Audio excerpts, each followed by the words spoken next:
আল্লাহ রাব্বুল আলামিন আমাদেরকে পৃথিবীতে একা একা ছেড়ে দেননি। পৃথিবীতে পাঠিয়ে দিয়ে আল্লাহ পাক আমাদেরকে আসমানি কিতাব দিয়েছেন। কি দিয়েছেন? প্রত্যেক যুগে যুগে আসমানি কিতাব এসেছে। তাওরাত, জাবুর, ইনজিল, কোরআন এসেছে। আগেকার আসমানি কিতাবগুলো কি এখন চলবে না চলবে না?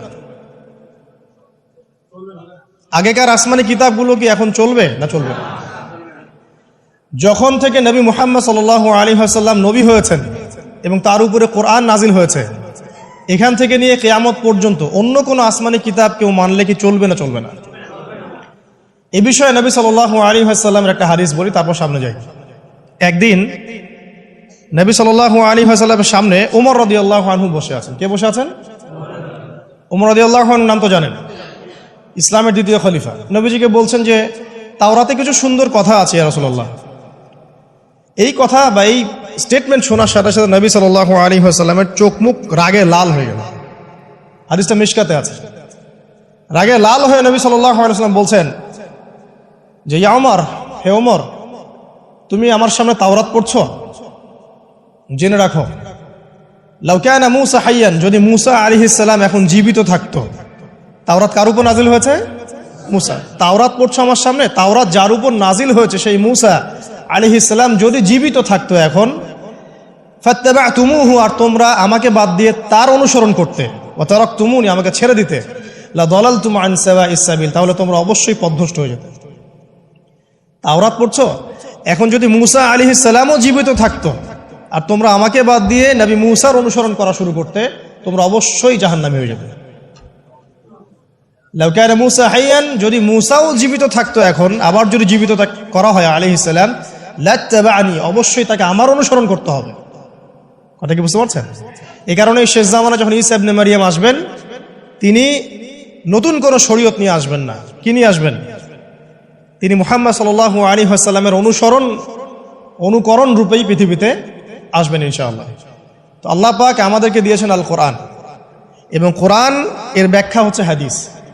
নবী সাল্লাল্লাহু আলাইহি ওয়াসাল্লাম বিদায় হজের ভাষণে বলেছেন, এই হাদিসটা খুব ভালো করে মনে রাখবেন। তিনি বলেছেন যে তারাকতু ফিকুম আমরাইন, আমি তোমাদের মাঝে মাত্র দুটা বস্তু ছেড়ে যাচ্ছি। কয়টা বস্তু? দুটা বস্তু। লান তাদিল্লু মা তামাসসাকতুম বিহিমা, তোমরা কোশ্চিন কালেও পথভ্রষ্ট হবে না যতদিন পর্যন্ত এই দুটাকে আঁকড়ে ধরে থাকবে। ঠিক আছে?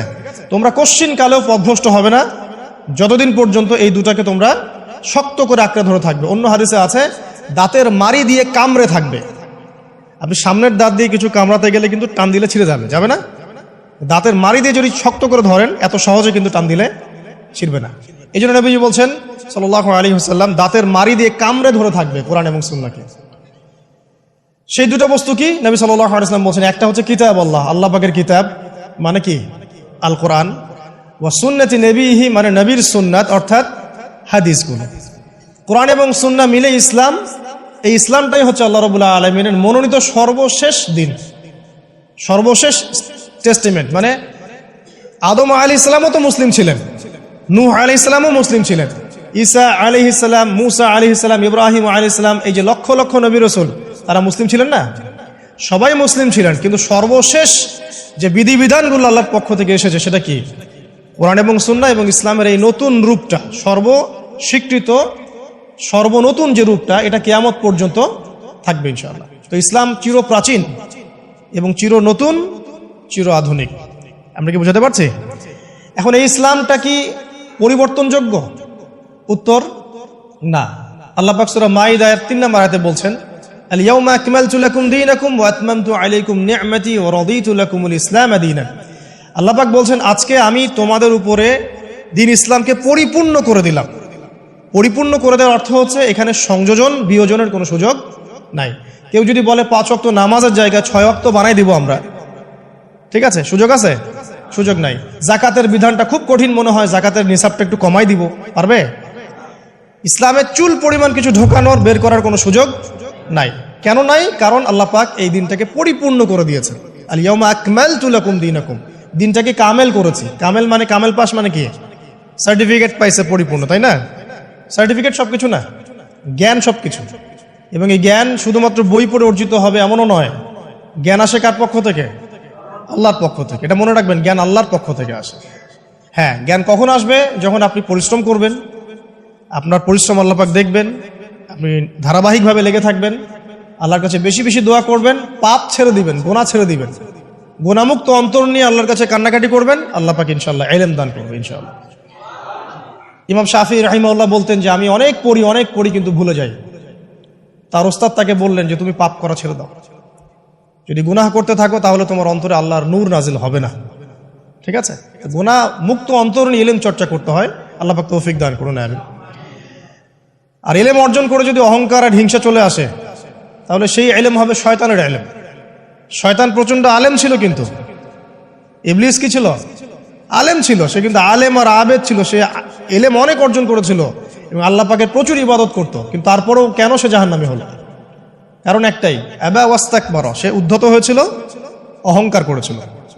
ইসলাম পরিপূর্ণ, এখানে সংযোজন বিয়োজনের কোনো সুযোগ নাই। এখন ইসলাম ছাড়া অন্য কোনো দিন মানলে কি হবে কিনা?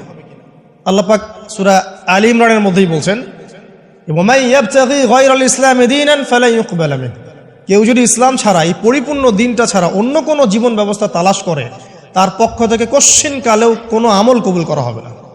তো কার কথা? আল্লাহর কথা। একটা জায়গায় আমি ফোকাস করি যে দিন পালন করতে গিয়ে সবচেয়ে বড় চ্যালেঞ্জটা হচ্ছে, সেটা হচ্ছে আল্লাহকে পাওয়া। কি করা? যে আল্লাহর কাছ থেকে আমরা এসেছি, সেই আল্লাহকে দুনিয়াতে এবং আখিরাতে পাওয়া, এটাই চ্যালেঞ্জ। আল্লাহকে যে ব্যক্তি পেয়েছে সে দুনিয়ার সব পেয়ে গেছে। আল্লাহকে যে পায় নাই সে আসলে কিছুই পায় নাই, ইহকাল পরকালের কিছুই পায়নি। এখন আমরা আল্লাহকে পাবো কিভাবে? এটা বড় প্রশ্ন না? যে আল্লাহর কাছ থেকে, যে জান্নাত থেকে আমরা পৃথিবীতে চলে আসলাম, আর সেই জান্নাতে যেতে হলে তো আমাকে আল্লাহকে পেতে হবে। আল্লাহকে পেতে হলে আমার কি কি করণীয়? খুব শর্ট করে আমি কয়েকটা পয়েন্টস আপনাদেরকে শেয়ার করছি। 1 নাম্বার, আল্লাহকে পেতে হলে অবশ্যই তার নবী মুহাম্মদ সাল্লাল্লাহু আলাইহি ওয়াসাল্লামকে অনুসরণ করতে হবে। এছাড়া আল্লাহকে পাওয়ার দ্বিতীয় কোনো পথ নাই। আল্লাহকে পেতে হলে অবশ্যই তার নবী মুহাম্মদ সাল্লাল্লাহু আলাইহি ওয়াসাল্লামের আদর্শগুলো জীবনের প্রতিটা ক্ষেত্রে বাস্তবায়ন করতে হবে। চলাফেরা, ওঠা বসা, খাওয়া দাওয়া, ইস্তেঞ্জা করা, মুআমালাত, ব্যবসা বাণিজ্য, অর্থনীতি, সমাজ, রাষ্ট্র, সব ক্ষেত্রে আপনাকে মুহাম্মদ সাল্লাল্লাহু আলাইহি ওয়াসাল্লামের তরিকা, আদর্শটাকে ফলো করতে হবে। তাহলে আপনি আল্লাহকে পাবেন ইনশাআল্লাহ।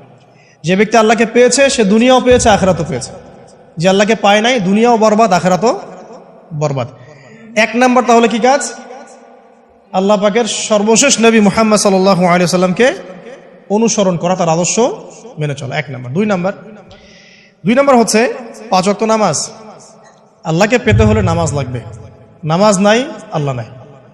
ওয়াস্তাঈনু বিস-সাবরি ওয়াস-সালাহ, তোমরা সবর এবং সালাতের মধ্য দিয়ে আল্লাহর সাহায্য প্রার্থনা করো। আমরা এই জন্য নামাজে বলি ইয়াকা না'বুদু ওয়া ইয়াকা নাস্তাঈন, আমরা শুধু আপনারই ইবাদত করি এবং আপনার কাছেই সাহায্য প্রার্থনা করি। তো আল্লাহকে পেতে হলে নামাজের কোনো বিকল্প নাই।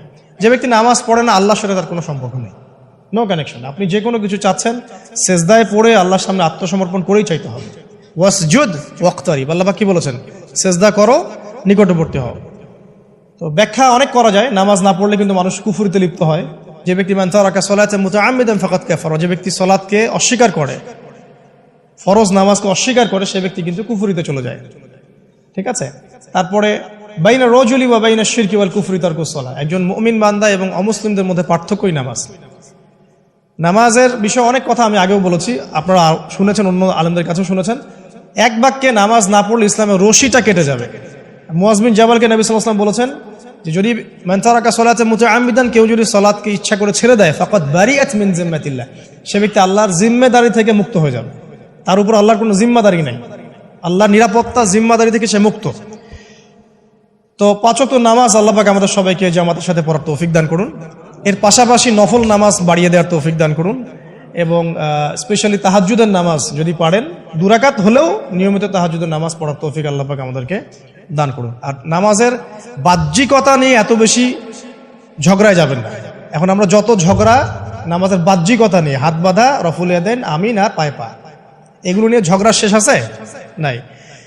ইসলামের বিরোধী শক্তিরা হাত ভেঙে ফেলার পায়তারা করে ফেলেছে অলরেডি। হাতই না থাকলে আপনি বাঁধবেন কোথায়? মনে করেন আপনার হাতই নাই, বাঁধবেন কি উপরে না নিচে? এই হাত তো ভেঙে ফেলার পায়তারা করা হয়েছে।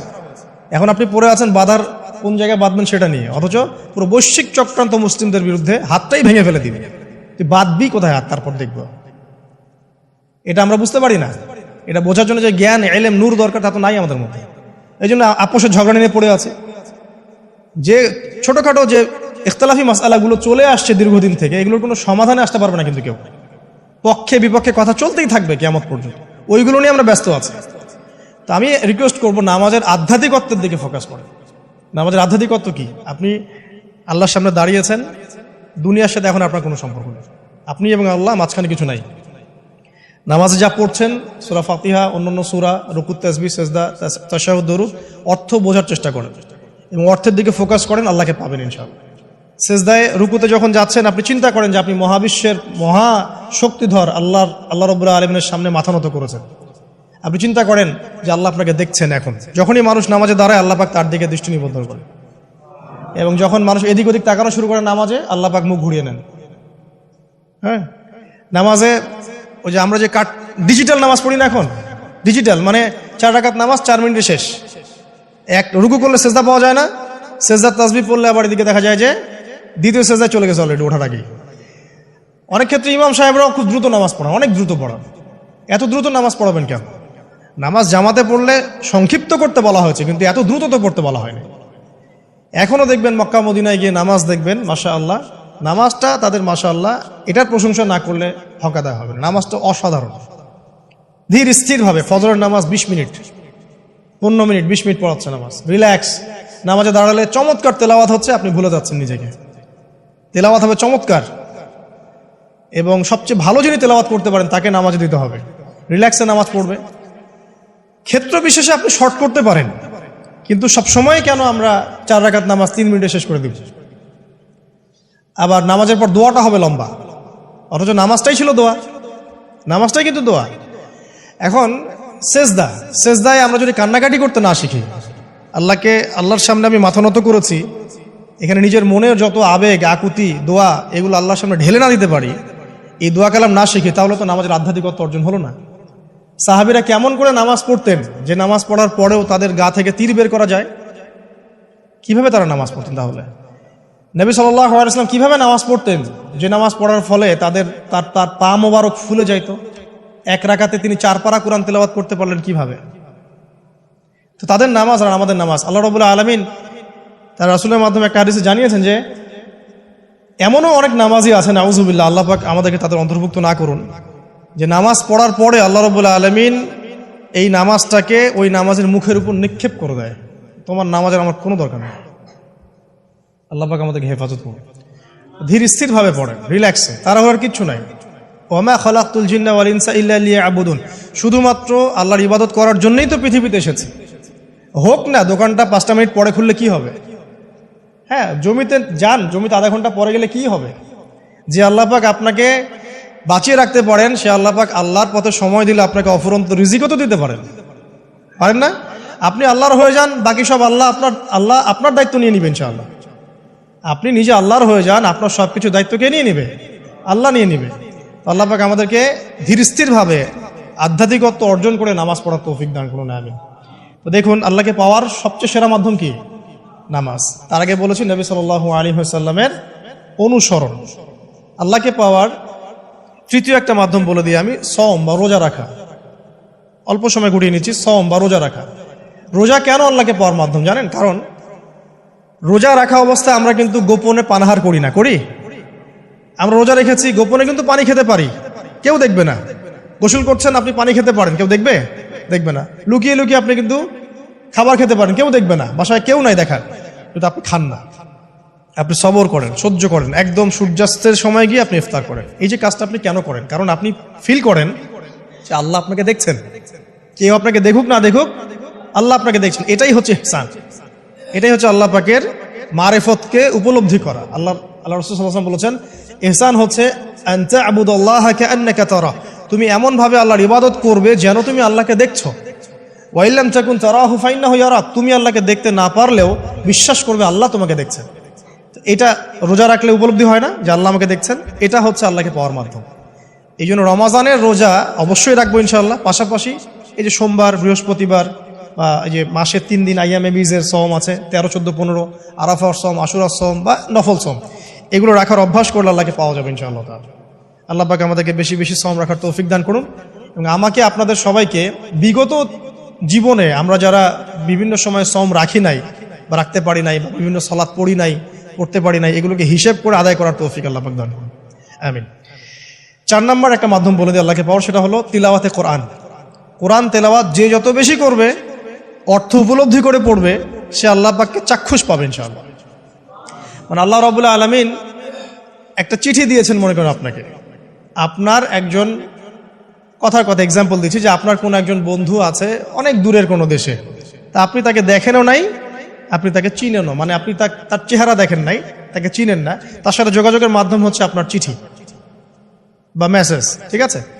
এখন সে আপনাকে কিছু মেসেজ পাঠালো, এই মেসেজের মধ্যে সে কিছু ইনস্ট্রাকশন দিয়েছে যে এইগুলো করতে হবে, এগুলো করতে হবে, বা আপনার প্রতি ভালোবাসার ইজহার করছে।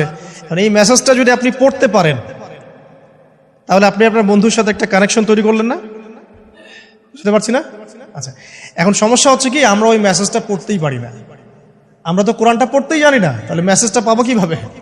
আর যারা পড়তে জানি সেই ভাষাটা বুঝি না। এখন ওই বন্ধু মনে করেন চিঠি লিখেছে বাংলা ভাষায়, আর আপনি বাংলা পড়তে জানেন না, তাহলে কি পারবেন উপলব্ধি করতে তার মনের ভাব, সেই বন্ধুর আবেগ, ভালোবাসা, প্রেম আপনি কি উপলব্ধি করতে পারবেন? লিখেছে সে উর্দু দিয়ে বা ইংরেজিতে, আপনি ইংরেজি বোঝেন না, ইংরেজি লিখতে পারেন না, তাহলে কি আপনি তার চিঠি বুঝতে পারবেন? এখন আমরা যেহেতু আরবি বুঝি না, এই কারণে কোরআনের মধ্যে কি বলেছেন আল্লাহ রাব্বুল আলামিন আমরা উপলব্ধি করতে পারছি। আমি কি বুঝাতে পারছি?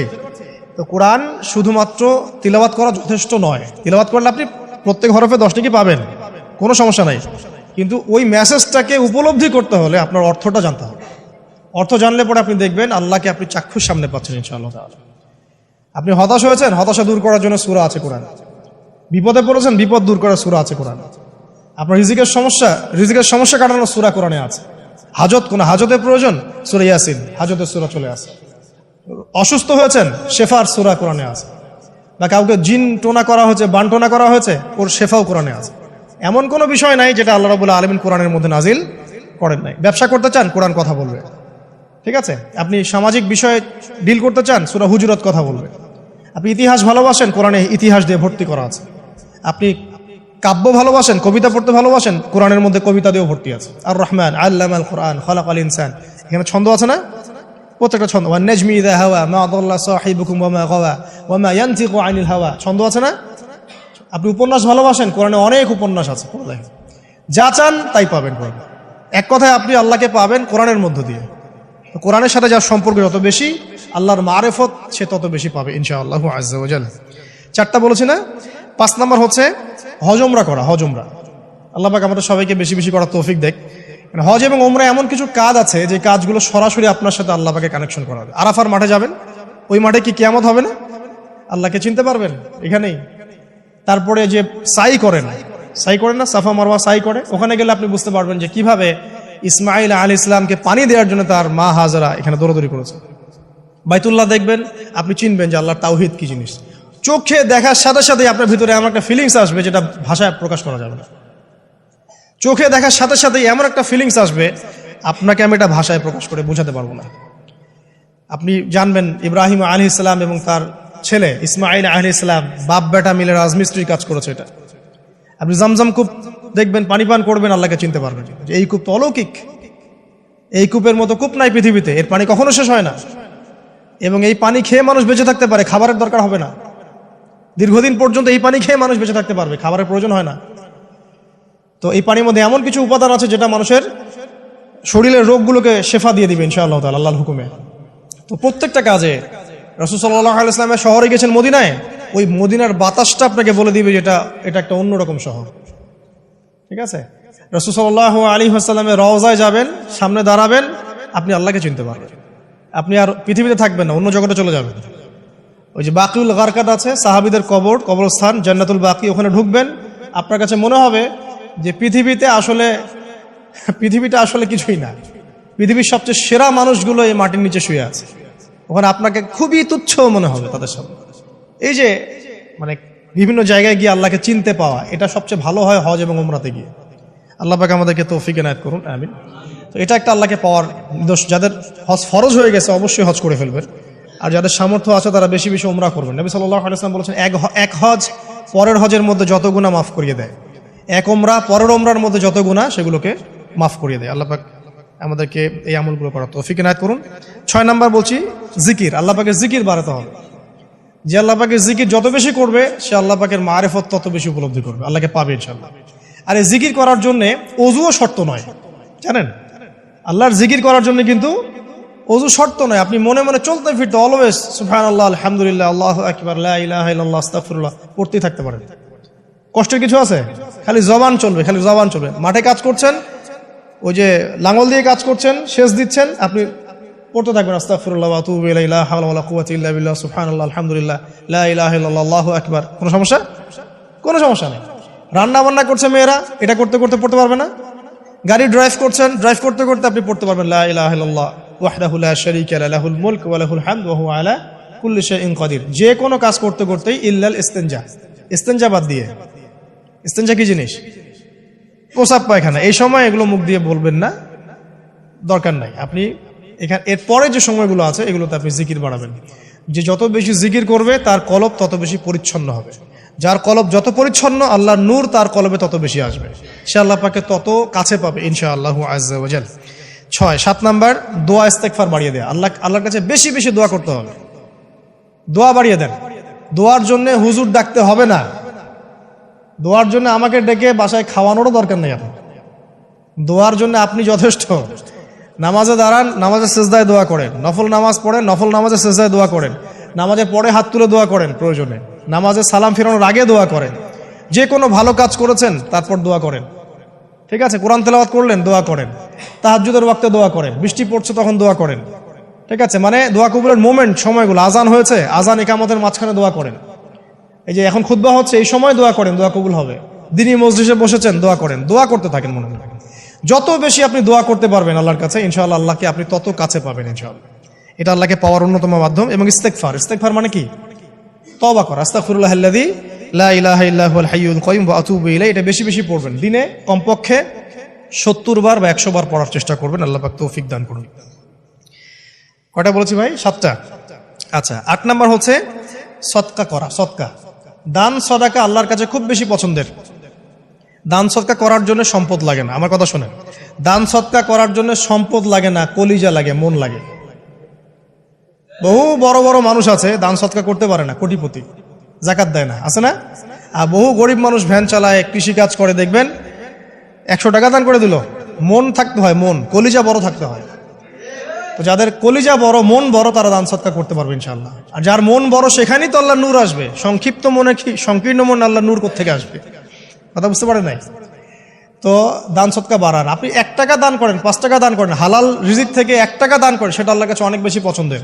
একটা হাদিসে নবী সাল্লাল্লাহু আলাইহি ওয়াসাল্লাম বলেছেন, হালাল উপার্জন থেকে আল্লাহর বান্দারা যখন একটা খেজুরও দান করে, আল্লাহ পাক সেই একটা খেজুরকে আস্তে আস্তে বড় করতে থাকেন, বড় করতে থাকেন, বড় করতে থাকেন। এটা এক পর্যায়ে পাহাড়ের সমান হয়ে যায়। এবং কিয়ামতের মাঠে মানুষ তার দান এবং সাদাকার যে ছায়া, এই ছায়ার নিচে অবস্থান করবে। আপনার বিপদ হয়েছে, দান সদকা করেন, বিপদ দূর হয়ে যাবে ইনশাআল্লাহ। জটিল কোনো রোগ হয়েছে, কোনো ডাক্তার ট্রিটমেন্ট করতে পারছে না, সদকা করেন, রোগ ভালো হয়ে যেতে পারে ইনশাআল্লাহ। সদকার ব্যাপক ফজিলত আছে। সদাকা, দান সদাকা, দোয়া, এগুলো তাকদিরের যে বিপদ আপদগুলো আছে না, ঝুলে আছে, আমাদের তাকদিরে বিপদ আছে না অনেক, এগুলোকেও সরিয়ে দিতে পারে আলহামদুলিল্লাহ। এই শক্তি আছে দোয়া এবং দান সদকার মধ্যে। আল্লাহ পাক আমাদেরকে বেশি বেশি সদাকা করার তৌফিক দান করুন, আমিন। আর সদাকা নফল না করতে পারলেও কমপক্ষে ফরজ জাকাতটুকু দিবেন। ফরজ জাকাতটুকু দিবেন, কারণ জাকাত, সদকা এবং ব্যবসা এগুলো হচ্ছে ইসলামিক অর্থনীতির মূল ভিত্তি, এর সাথে কৃষিকাজ। আর দুটো বলে শেষ করে দেই। 9 নম্বর হচ্ছে আমর বিল মারুফ এবং নাহি আনিল মুনকারের কাজ করা, মানে সৎ কাজের আদেশ করা, মানুষকে অসৎ কাজে নিষেধ করা। এই কাজটা যে যত বেশি করবে সে তত বড় ব্যবসায়ী। কারণ কি, আপনার দাওয়াতে, আপনার লেকচার শুনে, আপনার বই পড়ে, আপনার নসিহত শুনে যদি একটা মানুষও দিনের পথে ফিরে আসে, ওই একটা মানুষের সারা জীবনের যে নেক কাজ, এই সমস্ত নেক কাজের একটা অংশ আপনি পাবেন। আবার আপনি কাউকে অন্যায় থেকে বারণ করেছেন, আপনার দাওয়াত শুনে কেউ সিগারেট ছেড়ে দিয়েছে, মাদক ছেড়ে দিয়েছে, জেনা ছেড়ে দিয়েছে, পর্ন ছেড়ে দিয়েছে, বা হারাম সুদ ছেড়ে দিয়েছে, ওই মানুষটা এখন সারা জীবন যত ভালো কাজ করবে, এই পুরো ভালো কাজের একটা অংশ আপনি পাবেন ইনশাআল্লাহ।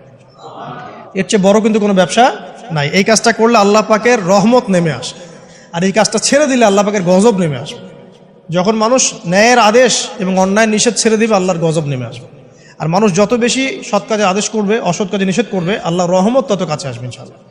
আল্লাহকে পাওয়া যাবে ইনশাআল্লাহ তাআলা। আল্লাহ পাক আমাদেরকে তৌফিক এনায়েত করুন। আর সর্বশেষ একটা বলে শেষ করে দেই, সেটা হলো যে আল্লাহর দিনের খেদমত করা বা দিনের কল্যাণে নিজেকে নিয়োজিত রাখা, আল্লাহর দিনের খেদমত করা বা দিনের কল্যাণে নিজেকে নিয়োজিত করলে আল্লাহ পাককে পাওয়া যাবে ইনশাআল্লাহ। এই পৃথিবীতে আল্লাহ পাকের সবচেয়ে গুরুত্বপূর্ণ জিনিসটা কি? নিয়ামতটা কি? আল্লাহর দিন না? এই দিন ছাড়া কি পৃথিবীতে আর কিছু আছে? একটা হাদিসে আসছে যে পুরো পৃথিবীটাই তো অভিশপ্ত। পুরো পৃথিবীটা কি? অভিশপ্ত। শুধুমাত্র দিনের এলেম অর্জনের জায়গা ছাড়া, তালেবে এলেমদের জায়গা ছাড়া, দিনী মাহফিলগুলো ছাড়া, যেখানে নামাজ হয় এই জায়গাগুলো ছাড়া বাকি সব অভিশপ্ত জায়গা। তো এখানে পৃথিবীতে সবচেয়ে গুরুত্বপূর্ণ এবং ইম্পর্টেন্ট আল্লাহর কাছে প্রিয় জিনিসটা কি? আল্লাহর দিন। তো আল্লাহর সেই প্রিয় জিনিসটাকে যারা এগিয়ে নেওয়ার চেষ্টা করবে, সেই দিনের খেদমত করার চেষ্টা করবে, দিনের জন্য একটা মসজিদ করা, একটা মাদ্রাসা করা, হ্যাঁ, একটা ভালো কোনো প্রকল্প করার চেষ্টা করবে, আল্লাহ পাক কি তাদেরকে রক্ষণাবেক্ষণ করবেন না? আল্লাহ পাক তাদের অভিভাবক হবেন না? নিঃসন্দেহ হবেন ইনশাআল্লাহ। এবং ইনশাআল্লাহ তাআলা তারা পৃথিবীতেও সফল হবে, পরকালেও ইনশাআল্লাহ তাআলা সাফল্যের চাদর তাদেরকে আঁকড়ে ধরবে ইনশাআল্লাহ তাআলা। আল্লাহ রাব্বুল আলামিন আমরা সবাইকে এই দুনিয়াতে আল্লাহকে পাওয়ার তৌফিক দান করুন, এবং যে কাজগুলো করলে পরে আল্লাহকে পাওয়া যায় সেই কাজগুলো বেশি বেশি করে করার তৌফিক আল্লাহ পাক দান করুন। এবং পরকাল আল্লাহ রাব্বুল আলামিন আমাদের গুনাহগুলোকে মাফ করে আল্লাহর রহমতের চাদরে আমাদেরকে আবৃত করে নিন। আল্লাহুম্মা আমিন। আকুলু কওলি হাযা আস্তাগফিরুল্লাহ লি ওয়া লাকুম ওয়া লিসাইরিল মুসলিমিন। বারাকাল্লাহু লানা ওয়া লাকুম বিল আয়াতিল হাকীম। ইন্নাহু তাআলা জাওয়াদুন কারীম ওয়া রাউফুর রহিম।